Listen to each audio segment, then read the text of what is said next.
नमस्कार। देवरिया की आवाज रेडियो केसरी से प्रस्तुत है स्थानीय हालचाल। पहले मुख्य हालचाल। डीएम ने किया मेडिकल कॉलेज का निरीक्षण। जल्द ही यहां दवा वितरण का काउंटर भी बढ़ाया जाएगा। उद्योग बंधु एवं कानून सुरक्षा को लेकर उच्च अधिकारियों ने की बैठक, लिए गए कई अहम फैसले। सीडीओ ने मनरेगा में चल रही योजनाओं का किया औचक निरीक्षण, दिए कई निर्देश। स्थानीय हालचाल के इस अंक के साथ मैं अनिकेत मिश्र। अब हालचाल विस्तार से। देवरिया के जिलाधिकारी जितेंद्र प्रताप सिंह ने आज महर्षि देवराहा बाबा मेडिकल कॉलेज का निरीक्षण किया और वहां स्वास्थ्य सुविधाओं की जांच पड़ताल की तथा आवश्यक दिशा निर्देश दिए। इस दौरान जिलाधिकारी ने सबसे पहले दवा के काउंटर का जांच किया, जहां उन्होंने मरीजों की सुविधा के लिए 2 अतिरिक्त दवा काउंटर खोलने का भी निर्देश दिया। बताया गया कि वर्तमान में 4 दवा का काउंटर काम कर रहा है, जहां मरीजों को भारी भीड़ होती है और बैठने तथा दवा लेने में काफी असुविधा होता है। इसको ध्यान में रखते हुए जिलाधिकारी ने मरीजों की सुविधा के लिए पंखे और बैठने की व्यवस्था सहित 2 और दवा वितरण केंद्र को बढ़ाने का निर्देश दिया। तो जल्द ही अब यहाँ 6 दवा का वितरण केंद्र हो जाएगा, ताकि मरीजों को परेशानी ना हो सके। उन्होंने मेडिकल कॉलेज के ओपीडी रजिस्ट्रेशन काउंटर पर भी जांच पड़ताल की और वहां भी पंखे इत्यादि लगाने के निर्देश दिए। जिलाधिकारी ने पुरुष शौचालय में भी गंदगी देखी, जिसको लेकर उन्होंने काफी नाराजगी व्यक्त की और जल्द ही साफ सफाई करते हुए शौचालय को दुरुस्त करने का निर्देश दिया। उन्होंने भवन के गुंबद का कार्य 30 अक्टूबर तक पूरा करने के लिए और पैथोलॉजी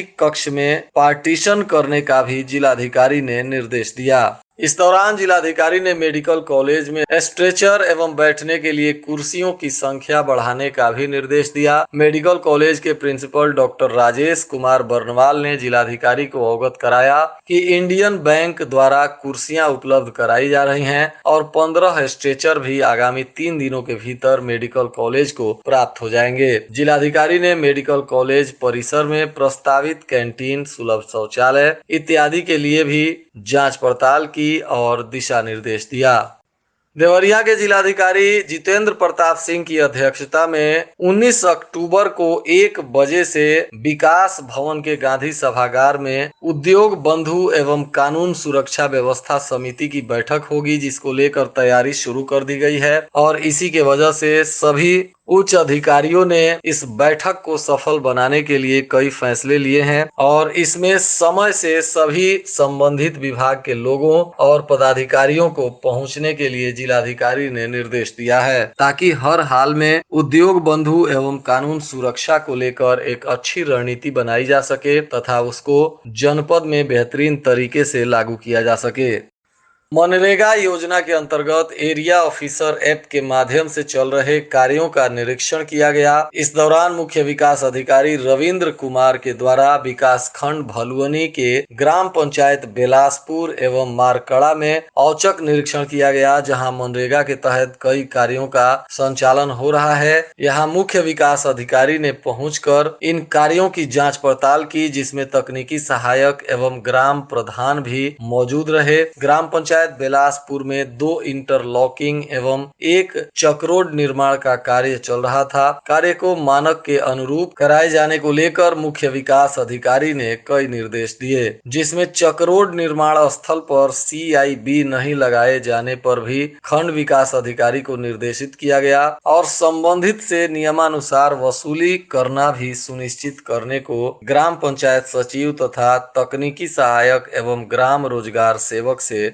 स्पष्टीकरण मांगने को कहा गया है। ग्राम पंचायत मरकड़ा में चल रहे चक मार्ग का भी निरीक्षण किया गया। यहां तकनीकी सहायक के अनुपस्थिति पाए जाने पर उनसे स्पष्टीकरण की मांग की गई है। बिजली के करंट के चपेट में आने से नेबूलाल गुप्ता की मौत हो गई है। बताया जा रहा है कि यह महुआडीह के बरनई मलटोला गांव के रहने वाले थे और बिजली मिस्त्री का काम कर रहे थे। इसी दौरान काम करने के समय ही इनके पैर के नीचे बिजली का तार आ गया, जिससे इनकी मौत हो गई। वहीं घटना के बाद नेबूलाल गुप्ता के परिजनों का रो रो कर बुरा हाल है। वहीं बसंतपुर धूसी गांव की प्रेमिया देवी की भी सड़क दुर्घटना में मौत हो गई, जिसके बाद इनके परिजनों का रो रो कर बुरा हाल हो गया है। यह 58 वर्ष की थी और देवरिया कस्या मार्ग पर तरकुलवा के पास जा रही थी। इसी दौरान अज्ञात वाहन के चपेट में आ गई, जिससे इनकी मौत हो गई। पुलिस ने शव का पोस्टमार्टम कराने के बाद परिजनों को सौंप दिया और आगे की कानूनी कार्रवाई में जुट गई है।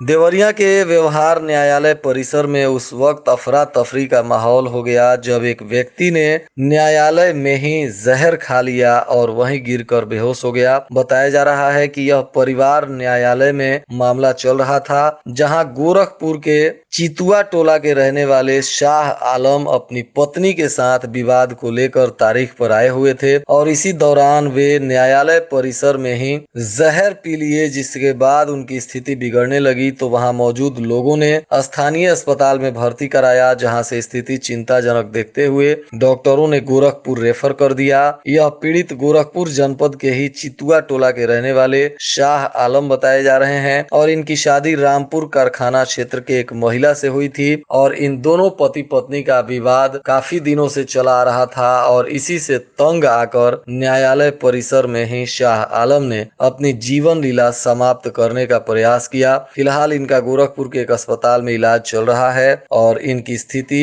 चिंताजनक बनी हुई है। देवरिया जनपद में 2 कोविड के मरीज भी मिले हैं, जिनको स्वास्थ्य विभाग ने होम आइसोलेशन में रखा है। बताया जा रहा है कि कोविड जांच के दौरान ये 2 महिलाएं हैं जो कोविड पॉजिटिव पाई गई हैं और अब इनको होम आइसोलेशन में रखा गया है। वहीं देवरिया जिला प्रशासन ने सभी लोगों से कोविड को लेकर सतर्क रहने का निवेदन किया है और कहा है कि अभी भी लापरवाही नहीं बरतें। कोविड अभी समाप्त नहीं हुआ है, इसलिए सतर्क रहें और सामाजिक दूरी तथा अपने हाथों को साफ करना जैसे नियमों का पालन करते रहें। जिला आपदा प्रबंधन प्राधिकरण देवरिया तथा यूनिसेफ के संयुक्त तत्वाधान में कलेक्ट्रेट सभागार में चल रहे आपदा जोखिम न्यूनीकरण के 4 दिवसीय कार्यशाला का दूसरे दिन भी शुभारंभ प्रशिक्षक अजीत तिवारी तथा पंकज कुमार ने किया। इस दौरान बाढ़ तथा स्कूल आपदा प्रबंधन को लेकर लोगों को प्रशिक्षित किया जा रहा है और इसकी जानकारी प्रशिक्षकों के द्वारा साझा की जा रही है ताकि आपदा की स्थिति में होने वाले नुकसान से आम जनमानस को बचाया जा सके। उत्तर प्रदेश के मुख्यमंत्री की प्राथमिकता के 37 बिंदुओं को संबंधित विकास कार्यों की समीक्षा विकास भवन के गांधी सभागार में मुख्य विकास अधिकारी रविंद्र कुमार की अध्यक्षता में हुई। इस दौरान खादी ग्रामोद्योग अधिकारी बिना किसी सूचना के बैठक में अनुपस्थित थे, जिन्हें कारण बताओ नोटिस जारी किया गया और इसमें बिंदुवार एक एक विभागों की समीक्षा की गई, जिसमें अधिशासी अभियंता विद्युत को निर्देश दिया गया कि निवेश पोर्टल पर 5 आवेदन कब से लंबित हैं और इनको तुरंत निष्पादित किया जाए। मुख्य विकास अधिकारी द्वारा चिकित्सा अधिकारियों को ईडीएल में दवाओं की उपलब्धता भी सुनिश्चित करने का निर्देश दिया गया। जननी सुरक्षा योजना के लंबित प्रकरण को भी निस्तारित करने का निर्देश दिया गया। जनपद में चल रहे सोशल ऑडिट के द्वितीय चरण में विकास खंड लार और बनकटा के एंट्री कॉन्फ्रेंस में जिला विकास अधिकारी रविशंकर राय की अध्यक्षता में बैठक हुई, जिसमें बनकटा विकास खंड के सभागार में उपस्थित ग्राम प्रधान, ग्राम पंचायत सचिव, ग्राम रोजगार सेवक, तकनीकी सहायक, ब्लॉक कोऑर्डिनेटर व बीआरपी से बात करते हुए जिला विकास अधिकारी रविशंकर राय ने कहा कि हमारा मकसद गुणवत्तापूर्ण सोशल ऑडिट करना है। Social audit team virtual fact को अवकाश में लावे, जिस पर आगे की कार्रवाई की जाएगी। और आज के मौसम का तापमान देवरिया में न्यूनतम 26 डिग्री सेल्सियस और अधिकतम 30 डिग्री सेल्सियस रहने की संभावना है। अंत में मुख्य हालचाल एक बार फिर। डीएम ने किया मेडिकल कॉलेज का निरीक्षण, जल्द ही यहां दवा वितरण का काउंटर भी बढ़ाया जाएगा। उद्योग बंधु एवं कानून सुरक्षा को लेकर उच्च अधिकारियों ने की बैठक, लिए गए कई अहम फैसले। सीडीओ ने मनरेगा में चल रही योजनाओं का किया औचक निरीक्षण, दिए कई निर्देश। इसके साथ ही रेडियो केसरी से प्रसारित स्थानीय हालचाल का यह अंक समाप्त हुआ। नमस्कार।